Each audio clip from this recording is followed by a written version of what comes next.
Hello, educators. You are working to develop a comprehensive classroom management plan that includes teacher-student peer-peer relationships. Think about an important teacher in your own life as a student. For me, I moved about frequently as a K-12 student. In fact, I didn't spend an entire year at one school until my 9th grade year.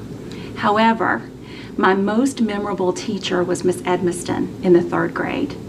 She had a challenging vocabulary word on the board each morning that we were to define, and then we were expected to use that word throughout the day in our talk and in our writing. I didn't really have a relationship per se with Miss Edmiston, but I remember her as being consistent. She drew me in to her with this one daily consistency and expectation: the learning partnership. Who knows? She may have sown the seed for my love for words, my love for reading, and my love for Scrabble.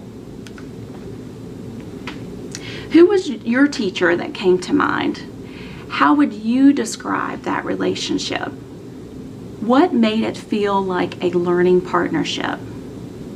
Maya Angelou said, "People will forget what you said, people will forget what you did, but people will never forget how you made them feel." How did your teacher make you feel? Relationships in the classroom are critical. Zaretta Hammond refers to them as learning partnerships.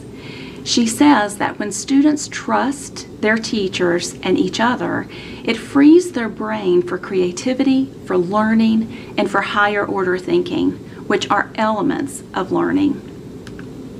You will again dig into Zaretta Hammond's book, Culturally Responsive Teaching and the Brain. You'll read Chapter 5, Building the Foundation of Learning Partnerships, beginning with meaningful relationships. Zaretta Hammond refers to Brofman and Brofman's research, including a set of actions that support teachers and students in making authentic connections for building trust.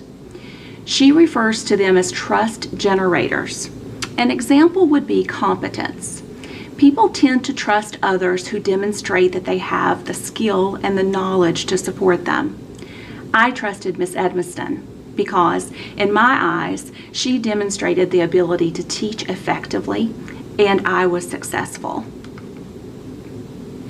As you read, I encourage you to think about your relationship with student groups.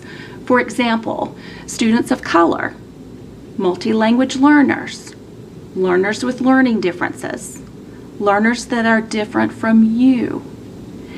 How would you characterize your relationship with these groups of students? How do you create a sense of belonging and a sense of trust? How do you work to learn more about what would help your students feel safe and trusting from their lens and experiences?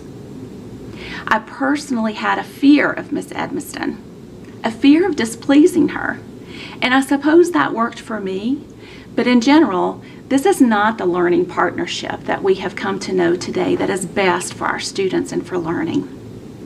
Be patient when you're reading Chapter 5. Soak it all up. Make authentic connections to your practice.